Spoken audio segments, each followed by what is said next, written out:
सबसे पहले मैं तो न्यूज़ रिपब्लिक को हार्दिक स्वागत करते हैं कि आज हमारे जो बीच बैठे हैं हमारे सेटलर्स बैनर देख रहे हैं ऑफ स्प्रिंग वेलफेयर ऑर्गेनाइजेशन के हम सब कार्यकर्तागण हैं। और हमारे बहुत दिनों से हमारे जो परिवार है रिफ्यूजी परिवार जो इनके बहुत सारे मांगे हैं, ये मांगे लेकर कई दिनों से कई सालों से हम लोग लड़ रहे हैं, लेकिन हमें ये सुविधा आज तक अंडमान प्रशासन या भारत सरकार हमें उपलब्ध नहीं करा रहे हैं। इसलिए आज ये प्रेस कॉन्फ्रेंस के माध्यम से आप सभी जनता को, प्रशासन को बताना चाहता हूँ, भारत सरकार को भी ये ज्ञात कराना चाहता हूँ कि हमारा जो समस्या है, हमारे दुख और कष्टदायक जीवन से हम व्यतीत कर रहे हैं, उनको हम ये न्यूज़ के माध्यम से प्रकट करना चाहता हूँ। सबसे पहले हम लोग तो ये पहला मांग था हमारा inner line permit. Inner line permit हमारे अंडमान निकोबार द्वीप समूह के लिए ज़रूरी है, क्योंकि उसका जो पद्धति है, जो नियम कानून है, जो ये भारत सरकार हमारे शेड्यूल्स टू द कॉन्स्टिट्यूशन में 6 शेड्यूल में ये प्रावधान है हमारे लिए। क्योंकि ये प्रावधान है कि हमें इनर लाइन परमिट जैसे भारत सरकार ने पूर्वोत्तरांचल में अरुणाचल प्रदेश, आसाम, नागालैंड, मिज़ोरम, मणिपुर, हमारे लक्षद्वीप जे इन जगह इनर लाइन परमिट है। तो वो जो 6 शेड्यूल के मुताबिक, क्योंकि यहाँ पर जो इनके नियम कानून जो है वो कानून के इसमें दायरे में आते हैं। जैसे शेखर सिंह कमीशन जो 2002 में इन्होंने ये कमीशन बैठाया था, तो उसमें ये दिया है ओवरव्यू में, उसका एक पॉइंट था ओवरव्यू, सेकंड पॉइंट में, the tribal populations in this islands have been there from time immemorial. There are 2 major tribal groups, the Negritos in the Andaman group and the Mongolites in the Nicobar groups. The Andaman tribals consist of the Jarwas, the Ungis, the Andamanis and the Sentinels. The Nicobar tribals are the Nicobaris and Shompens. ये जो हमारे जो ये अनुसूचित जाति जनजाति ये हमारे अंडमान निकोबार में है, आप सभी भलीभांति है। तो इसके मुताबिक ये अंडमान आज आप देख रहे हैं, हमारे जो एरिया है अंडमान निकोबार द्वीप समूह के 8,249 स्क्वायर किलोमीटर। अगर इसको मैं थोड़ा हट के बता रहा हूँ कि आप लोग कई 2011 में ये दिखा रहा है तो 46 व्यक्ति पर स्क्वायर किलोमीटर मतलब डेंसिटी ऑफ पॉपुलेशन दिखा रहे हैं। आज 2021 में जो जनगणना अब तक हुआ नहीं, कोविड-19 के चलते नहीं हुआ है, तो आज अगर देखा जाए तो अंडमान निकोबार द्वीप समूह में कम से कम 5 लाख के ऊपर जनसंख्या है। ये जहाँ तक कि आप दर्शाते हैं कि 85% फॉरेस्ट है, यानी कि हम लोग 15% में हम लोग जो निवास करते हैं 15% में 85% फॉरेस्ट है, जहाँ पर हम नहीं जा सकते हैं, जहाँ पर हम कुछ घर नहीं बना सकते, जहाँ पर हम वहाँ का पर्यावरण को नष्ट नहीं कर सकते। इसके मतलब वो फॉरेस्ट के अंदर ही है। हम जो यहाँ अंडमान निकोबार में आपको 572 जो आपका द्वीप है, उसमें से हम लोग 37 द्वीप में हम लोग निवास करते हैं। तो उसमें है क्या है कि ये जो आप पॉपुलेशन है तो 85% यानी कि 7,011 स्क्वायर किलोमीटर फॉरेस्ट है, और बचा कितना 1237 स्क्वायर किलोमीटर। 1237 स्क्वायर किलोमीटर में हम निवास करते हैं। तो इसका मतलब अगर 5 लाख पॉपुलेशन भी देखा जाए तो उनको 1237 से भाग देने से 404 व्यक्ति आता है। 404 व्यक्ति, ये आप डेंसिटी ऑफ पॉपुलेशन, इसका मतलब अंडमान में बहुत है। हमारे यहाँ पर ना कोई कारखाना है, ना रॉ मटेरियल है, कुछ भी नहीं है। हमें सिर्फ नौकरी पर हमारा निर्भर करता है। इसलिए हम चाहते हैं कि इसको इनर लाइन परमिट होना ज़रूरी है, क्योंकि ये प्रावधान दिया गया है, क्योंकि उस समय ये ब्रिटिश सरकार ने ये जो दिए बंगाल ब्रिटिश इन्फ्रंटियर रेगुलेशन 1873 के आधार पर ये दिया था आदिवासी को। उससे बचने के लिए ब्रिटिश सरकार ने अपने हित के लिए ये कानून बनाया था, और ये कानून के मुताबिक पूर्वोत्तर से चलता है। आज अंडमान निकोबार में ऐसा देखा जाता है कि बाहर से लोग आते हैं, अपनी कर्म क्षेत्र में आता है, लेकिन वो फिर वापस नहीं जाता है। यही कहीं ना कहीं इंक्रोचमेंट करके आप जहाँ फॉरेस्ट एरिया है, रेवेन्यू एरिया है, यहाँ पर इंक्रोचमेंट हो जाता है, क्योंकि जंगल में आग लग जाती है, जंगल सफाई होती है, लेकिन फॉरेस्ट के जो इतने बड़े विभाग है, यहाँ के लोग ना जंगल में जाके देखते हैं, ना ताकते हैं, ना झाँकते हैं। यहाँ तक कि जंगल सफाई करके हीटाची भी चलाया जाता है, तब भी ये अंडमान सरकार जो ये प्रशासन इस पर कोई अमल नहीं करते। लेकिन हमारे जो आज जो हम 3rd पीढ़ी और 4th पीढ़ी के जनरेशन है, हम लोग जो रिफ्यूजी हम लोग आए थे, उसके मैं 3rd का है, मेरे बच्चे 23 साल का है, उनका अभी 4th चल रहा है। तो आप बताइए, हम लोगों ने सरकार के फंडामेंटल ड्यूटीज़, मौलिक कर्तव्य के अनुसार आपका अनुच्छेद 51 सेक्शन A के तहत हम लोगों ने जो सात सूची में दिया गया है कि प्राकृतिक पर्यावरण को उनकी हित के लिए उनकी रक्षा करना है, उसके हित के लिए काम करना है, उसके वन्य प्राणी को आप लोग रक्षा करना है। हम लोगों ने आज 3rd 4th पीढ़ी है, हम लोगों ने एक जगह भी हम लोग इनक्रोच उसको किए नहीं, अतिक्रमण किए नहीं, जंगल में कभी आग नहीं लगाया, क्योंकि सरकार के दिए गए ज़मीन पर हम लोगों ने आज हमारे जब आए यहाँ पर हमारे पिता मेरे दादाजी आए तो रिफ्यूजी के बात कर रहा हूँ, तो उस समय 4 बेटा को लेके आया, फिर उसके 4 बेटे 16 हो गया, फिर उसके 3rd पीढ़ी में और 2 बेटा अगर होता है तो उसमें आपको बनता है 16। लेकिन हमको दिया गया 30 बीघा खेती, 30 बीघा खेती में हमारा 15 बीघा पेडी लैंड, 15 बीघा हिली लैंड दिया गया। तो हमारा जो आज बटाई है, जो हमारा जो सेटलर के हम बच्चे हैं, हमको मुश्किल से 1 बीघा या 1.5 बीघा ज़मीन मिले। उसके बाद नाली में कटा हुआ, फुटपाथ या सड़क में आपको देना, सरेंडर करना पड़ा। उसके बाद हम लोग 1 बीघा से ज़्यादा नहीं, आज हम लोग बताइए कहाँ जाए। इसीलिए हम लोग क्या करते हैं कि मान लीजिए 1.5 बीघा ज़मीन मिला तो उसमें आधा बीघा में घर बनाते हैं, अपने बच्चों को पढ़ाने के लिए हम लोग 1 बीघा बेच देते हैं। ये जो बेचना खेती पेडी लैंड को आज मैं कहना, तो पेडी लैंड का रजिस्ट्रेशन होना बंद करना चाहिए, क्योंकि अगर हिली लैंड को आप जो पहाड़ी खेती है उसको आप डेवलपमेंट करिए, कैसा भी करिए, अगर कुछ पार्ट बिक्री करके आप बच्चों को पढ़ाना चाहते हैं तो वो पढ़ाइए। लेकिन जो पेडी लैंड को एकदम टोटली रजिस्ट्रेशन कुछ बंद होना चाहिए। कुछ ये प्रभावशाली लोग, कुछ दलाल लोग, इन लोग क्या करते हैं, इन लोग हमें उत्साह करके, हमें विवश करके, क्योंकि हमें विवश करके ये लोग ज़मीन खरीद लेते हैं, और हम आज हमारे कुछ सुविधा जो सुविधा हमको मिलना चाहिए, आज हम सुविधा से वंचित हैं।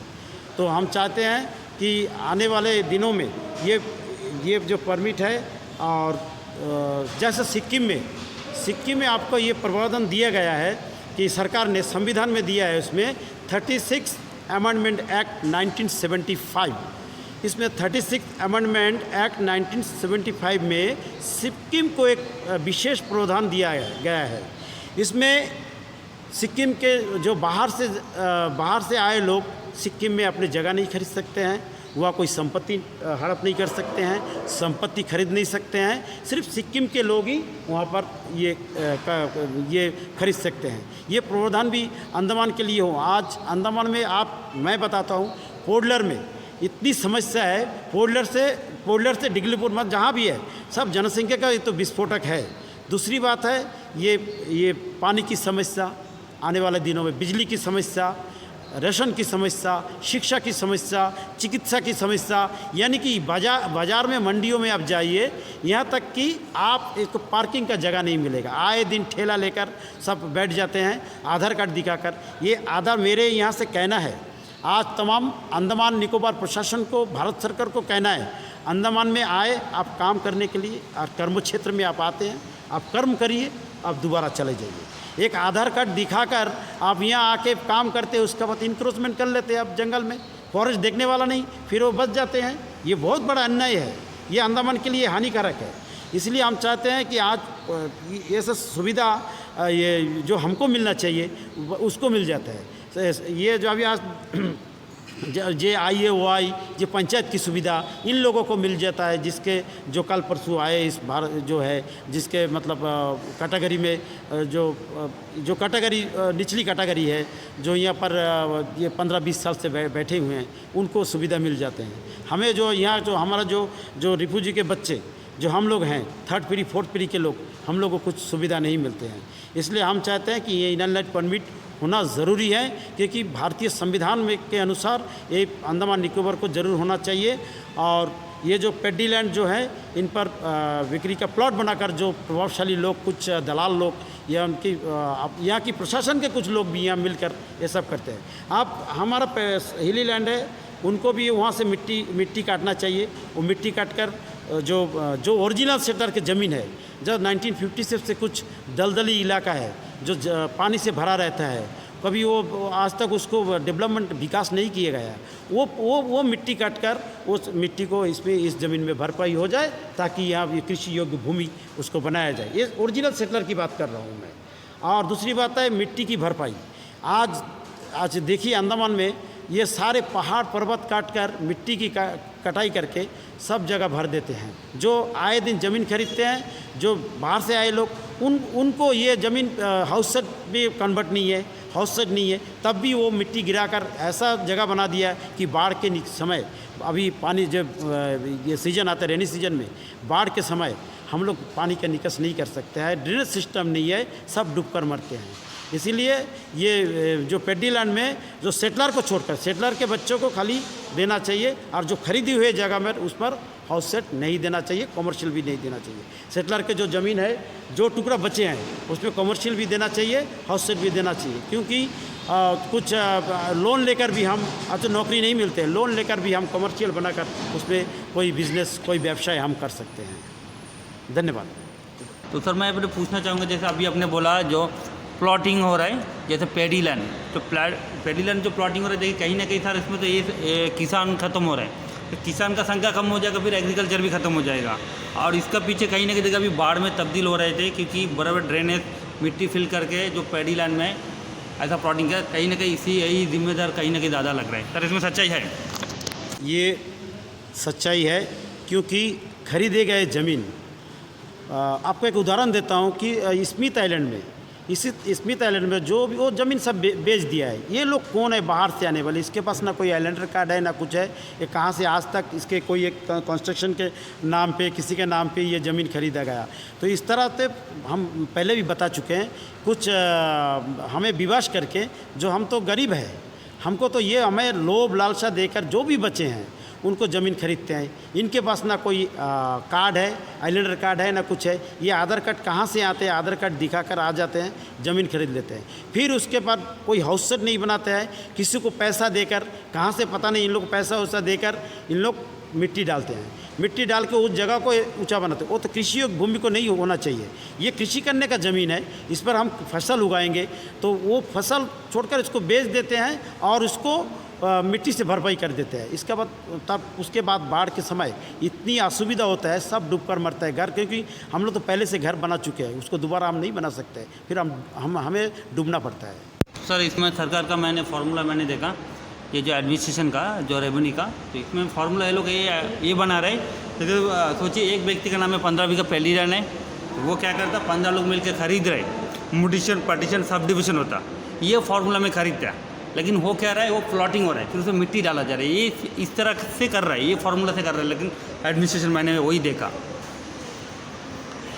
जी हाँ, आपका सवाल जायज़ है। वही आप बोल रहे हैं, तो प्लॉट कर रहे हैं ये लोग, प्लॉट बनाकर इसमें क्या है कि कोई इसको मान लीजिए मैं पुराना सेटलर हूँ, उसके बच्चे हैं, मेरे घर मतलब बहुत दूर है, हमारे घर बहुत दूर है, ये सामने वाला प्लॉट बिक्री हो जाता है, इसको टुकड़े टुकड़े प्लॉट में कर देते हैं, 20, 25, 30 जो भी है प्लॉट कर देते हैं। उसके बाद उसको वहाँ पर मिट्टी डाला जाता है, फिर उसके बाद घर बनाया जाता है, फिर उसको पानी दो, करंट दो, जबकि पानी का पाइपलाइन वही है, टैंकी भी आज से 10 साल 20 साल पहले जो बना है वही है, उसी पाइप से देखते उसी को पाइपलाइन दिया जा रहा है, पानी दे रहा है उसको। लेकिन पिछले जो 1956 से जो सेटलर वहाँ बैठे उसके घर में वहाँ से पानी नहीं जाता है, ये सामना भी करना पड़ता है। लाइट के, बिजली की समस्या, अभी धूप काल आने वाला है, बिजली की समस्या हर दिन कटौती होगी, हर दिन। ये आप लोग, इसीलिए जो जिसके पास हाउस सेट होगा वही पानी यार ये कर सकता है, आपका पानी का और इलेक्ट्रिसिटी का ये समस्या दूर कर सकता है। बिना हाउस सेट का किसी को ना दिया जाए, ये भी हमारा। हाँ, और ये भी चाहते हैं कि जो सेटलर है उसको बहुत आसानी से हाउस सेट करके देना चाहिए। हाँ जी हाँ, जो सेटलर के थर्ड और फोर्थ पीढ़ी के बता रहे थे, उन बच्चों को अभी, क्योंकि हमारा बस परिवार बट चुका है, भाई भाई बट चुका है, सब अपना जगह टुकड़े टुकड़े हो चुका है। क्योंकि पहले एक घर था, 2 घर था, 3 घर, अभी 7-8 घर हो गए। उनको अभी हाउस सेट देना चाहिए, सेटलर के ओरिजिनल सेटलर जो उनके बच्चों को, और कमर्शियल भी उनको देना चाहिए। तो नमस्कार, मैं ये सेटलर्स ऑफशोर वेलफेयर ऑर्गेनाइजेशन का जनरल सेक्रेटरी हूँ। मैं से Shri Gopal Dakua.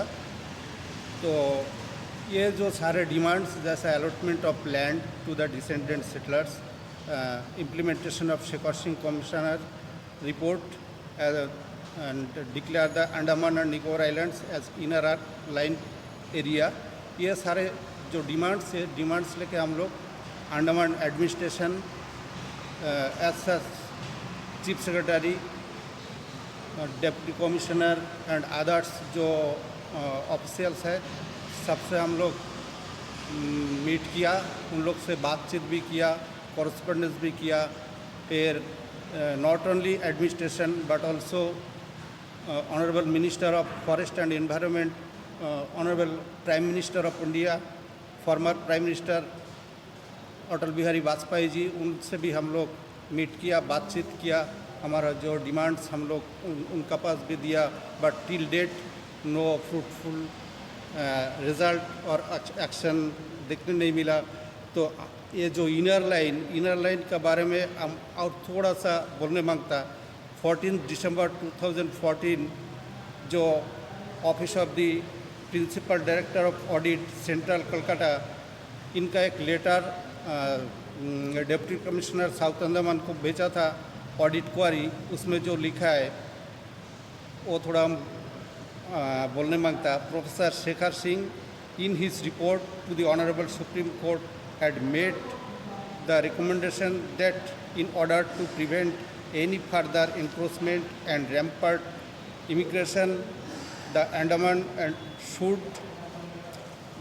should within 3 months regulate the entry of people to the islands by having the island declared as an inner line area, and by people to island by having the island declared at inner line area by imposing relevant restriction under section 3 and other provision of the Environment Protection Act of 1986।